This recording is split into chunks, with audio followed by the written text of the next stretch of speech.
Eto po, tapos na kami mag-swimming dito sa beach ng Batangas.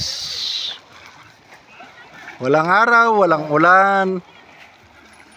Solo namin. Oh, walang cottages, ibig sabihin hindi pa na-develop ang lugar na to. Kaya marami pang dumi. Ayan mga nagiging dumi pagka mag-high tide.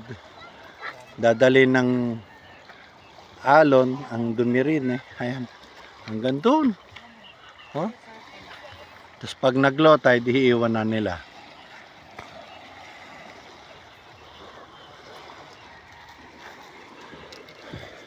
Maayos ang alon.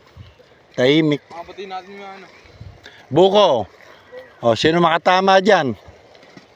Kulang ka pa ng 2 meters. 50 kuya. Gege oh. Kuya. Alright. Renberg. Oh. Try. O sige. Layo. 1 meter. Napatamaan nila. Sige nga. Sige nga.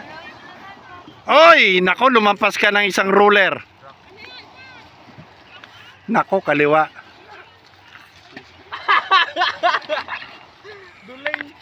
Ayan po, naubos na yung bato sa tabing dagat. Hindi nila mata. Lapit ko kay Panguha ba? Isang dakal lang lapit ah. Oh. Nako, nakoberan. Ito, tabi ko